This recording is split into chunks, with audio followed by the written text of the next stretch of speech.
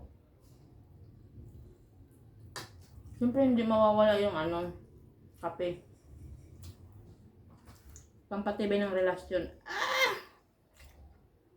Sabi naman ng iba. Bakit nagkakape naman ako? Marupok pa rin relasyon namin. Kasi nga, napabayaan nyo. Kaya ayun, lumamig.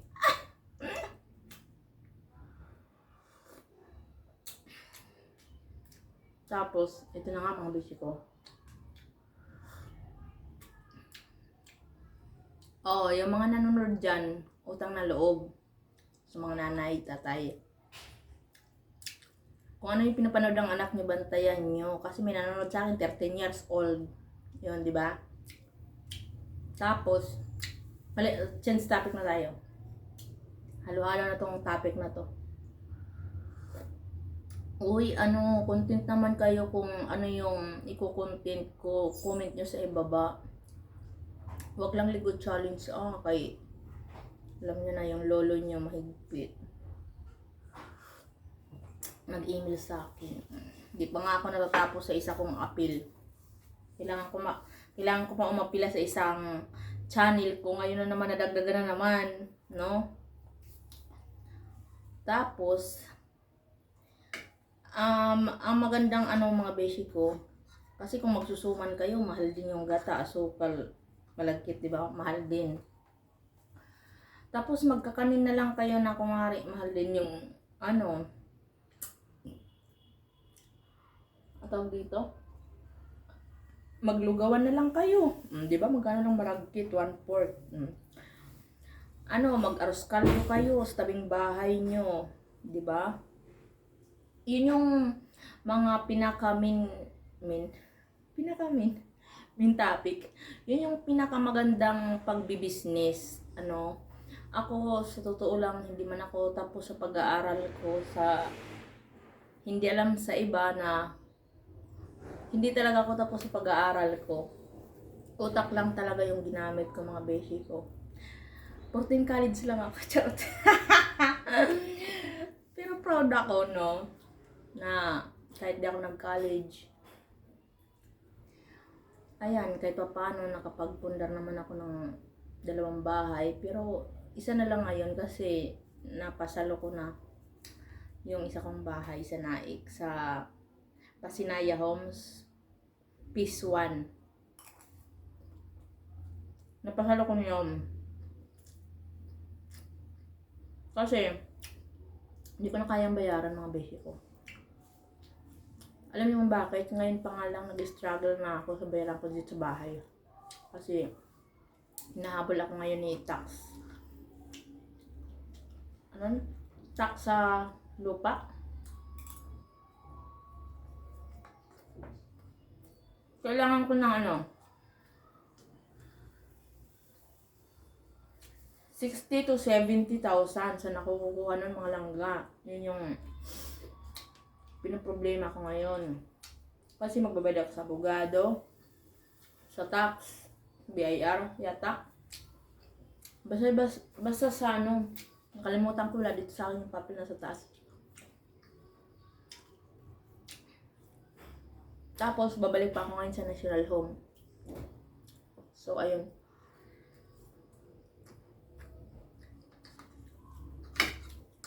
Kaya naibinta ko yung isa kong bahay kasi hindi ko na talaga kaya pagsabayin. Parang pag-ibig lang yan. Kailangan isa lang, hindi pwede dalawa. Diba?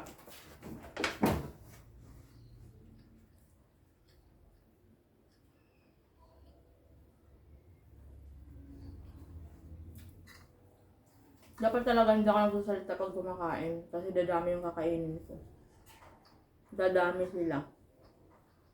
Magiging madami ang kakainin ko. Kasi ganit yan. Mamanhid na pa ako, no? So, ganito ako, more on gulay. Hindi ba na saan kaya galing yung English ko?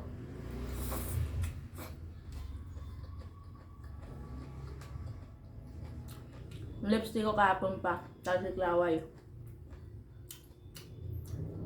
Isang mangkok. Isa lang ang laman ng ano ko. Isa lang ang laman ng karne ko. May pulyo. Gumawa ko ng sarili kong recipe. Tinula ko yung manok. Tapos repolyo nilagay ko lang sili. Walang sayote. Masarap naman. O diba? Basta half cook lang yung gulay. Alam ko ang lasang ko, hindi manok luya. Grabe, sarap. Hindi, ayun na nga mga beshi ko. Kasi ang sa akin naman ang gagawin ko ngayon, dahil hindi ako kontento sa buhay ko, no. Sabi nga nila, try until you success. Oh, saan naman kaya galing yun?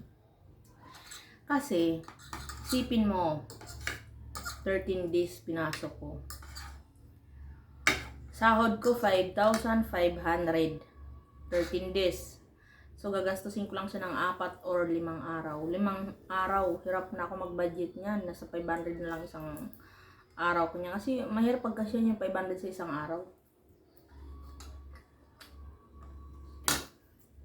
Ngayon, mag-iipon ako ng pera kasi maghanap ako ng bagong upahan na pwedeng tayuan ng kantin. O di kaya mahilig kong bilhin na talagang 50 pesos na maliliit na isda, masarap siya.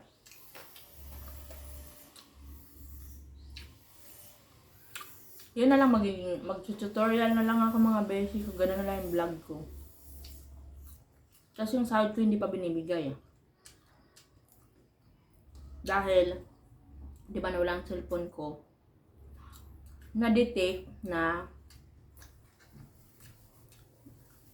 kasi pag may sinerch ka pala doon, nalalaman pala ng Google, o di ba ang talino talaga ni Google, na nag-search ako na find my device. So ayun, nalaman nila, sila mismo nagturo sa akin, o di ba kahit wala akong alam, nalaman ko find my device. So ngayon, sila ang nagturo sa akin na factory reset, o di ba? Sabi nga,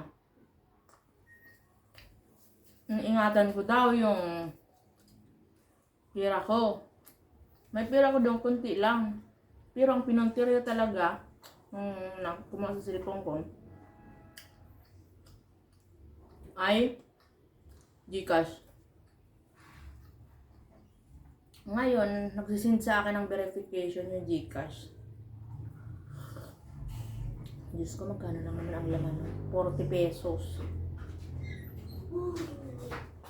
Buti.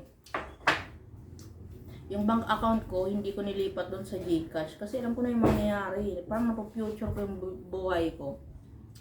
Kasi nawalan ako dati ng cellphone ko, hindi pa ako nag-YouTube. Sabi ko, what if mawala naman tong cellphone ko? Pero, masakit pa rin Sabi ko, at least mawala man cellphone ko, cellphone lang. Kaya pala,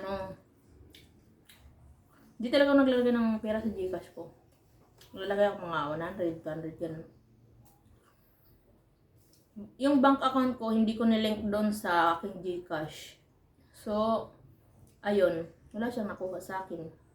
Hindi, cellphone lang talaga. Ngayon, ang nangyari kasi, charge ko siya sa lamisa. 3 kami nag-charge, sa akin lang nawala. So, iisipin mo? Tapos nung tinawagan ko yung cellphone ko, out of coverage area na siya. So, masakit, syempre kasi nagtiwala ako sa kanila, no? Kaya sabi ko, baka hindi na ako magbigay sa kanila kahit pang merienda. Parang gano'n, sa iba na lang ako magbibigay. Yung tipong walang-wala talaga. Kasi gumawa ka ng mabuti, ganun yung isusukli sa'yo, di ba? So, ayun na nga. So, ayun lang mga beshi ko. Mukhang napahaba na yung kwento ko. Nabusog na ako kakakwento mga beshi ko. Ang dami ko pang kanin. No? Ay, hindi ako papayat. Tsaka, ayun ang asawa ko na pumayat ako kasi iba yung mukha ko. Alam mo yung may katawan ka pero wala kang mukha. May mukha ka pero walang katawan. Ganon. Kaya nga, sabi nga nila, nobody's perfect. O, diba? Tapos, ayun na nga. Oh, ngayon alam nyo na, pag magpupuhunan kayo, ang topic talaga natin kay puhunan, kaso kung saan saan napupunta talaga sa sanganan, no? Kailangan maglalabas kayo ng puhunan, maliit yung puhunan, at malaki tubo. Katulad sa amin, pero ako naman, yung, di ba, sa amin naman hindi nabubulok yung aming tindahan kasi nagre-repair kami ng bag, nagdo-duplicate susi, nagre-repair ng sapatos. So ngayon, ang puhunan lang namin doon ay 2,000 yata sa isang linggo. Tapos, pinasaulian siya yung gamit sa amin ng 50,000. Gamit lang yun. Pero, yung stall, hindi yun dumi ah.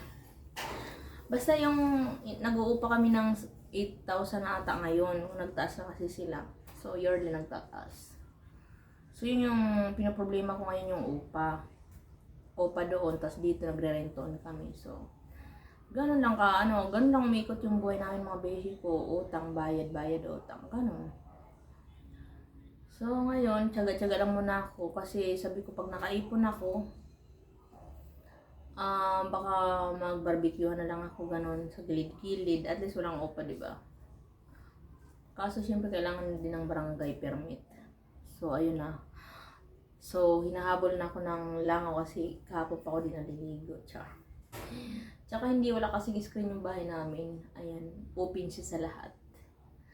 No, parang restaurant.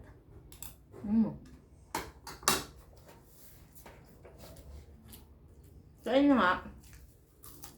Sarap ng ulo. Kumakain ako ng ulo.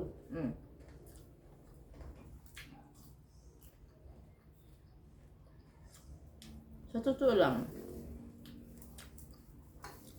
nasa Diyos ang awa, nasa tao ang gawa. Kaya tiyaga lang tayo mga langga. Ako seryoso ha, dati inisip ko lang makakain lang kami 3 beses sa isang araw, masaya na ako. Wala akong trabaho nun. Asawa ko, magtatrabaho noon. 300 pesos isang araw niya. Sahod niya 15.30. Yung 3,000, pagkakasayin pa namin niya ng 15 days, so magkano isang araw mo noon? 100. Yung 100 namin noon, napapagkasya pa namin maghapon. Pero ngayon, mahirap. Baka bigas lang mabili mo, tapos asin, ganun. Paano na kaya yung 7 ang anak, 5 ang anak? Diba ako pa nga lang, 2 pa lang anak ko. Yung 500 sa amin, kulang na. Pag nag-aaral sila, 100 ang mamasahe. Kasama baon. Minsan masama paloob ng anak ko kasi kulang daw yung 100. Gusto niya 150. Sabi ko, nak, namamasahe pa ako 200 o magkano na, di ba?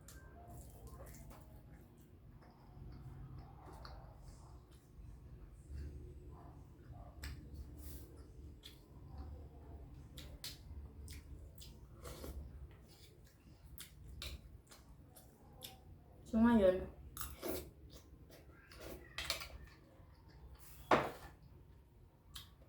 ganito lang muna yung buhay ko mga beshi ko, bahay, trabaho, bahay. Kasi,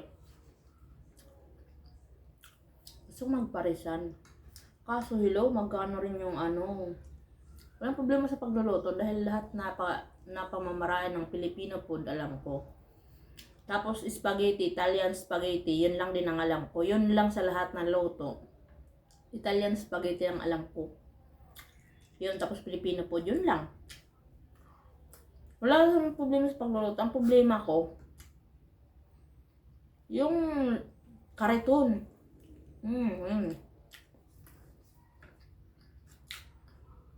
Ayoko mag-franchise na 100,000 sa mall.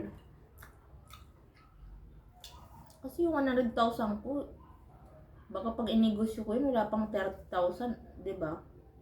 Kaya yun ang sinasabi ko sa inyo, maliit ang puhunan, dapat malaki tubo. Yun yung mga magandang puhunan ay mga magandang ibenta na maliit ang puhunan, malaki tubo. Yung Paris, Lumi, Batangas Lumi, masarap din ako magluto.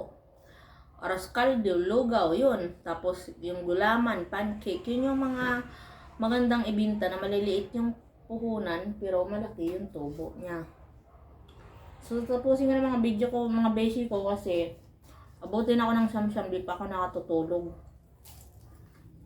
Hindi ako pwede matulog sa trabaho ko kasi maglalagay ng tissue, puno na yung basura sa basurahan. So, kailangan i-check yan lagi. Pag follow up mo paakyat, follow up ulit pababa. Ganun bago ka mag-break. Tapos ganun ulit, dasmap pa. So, nagpanggabi muna ako kasi siyempre simula nung nawala yung cellphone ko, na-stress ako. Siyempre doon ako kumukuha ng source of income ko, di ba? Kahit paano sayang din yung 5,000, 3 months. So ayun. Kaya sabi ko, para hindi ako malungkot, magpanggabi muna ako para di madagdagan yung problema ko.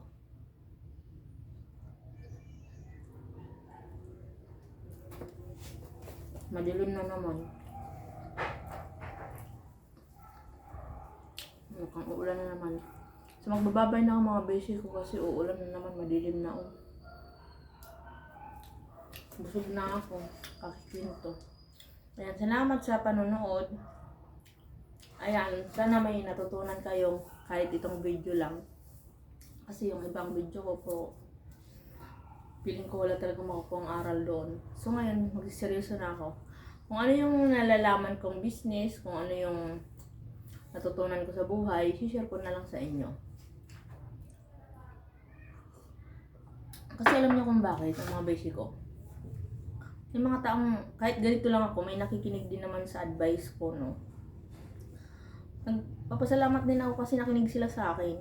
Gumanda yung buhay nila. Kagaya yung kaibigan ko, di ba nagbabay na ako ng galgal pa, naalala ko lang, pasok ko lang ulit. Sabi ko sa kaibigan ko, para tumanggal ka sa trabaho mo, makipagplastikan ka, sabi ko. Kaibiganin mo sila kahit yung kaaway mo kaibiganin mo.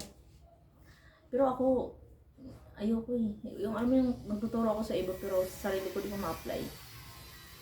Pero alam mo, oh my God, naging mabait yung kaibigan ko. Hindi na siya nangaaway. Tapos, ayun, nakipagplastikan siya. Kaya tumagal siya sa trabaho niya. So ako, wala naman akong problema. Sa akin, trabaho lang, walang personalan. So, okay lang na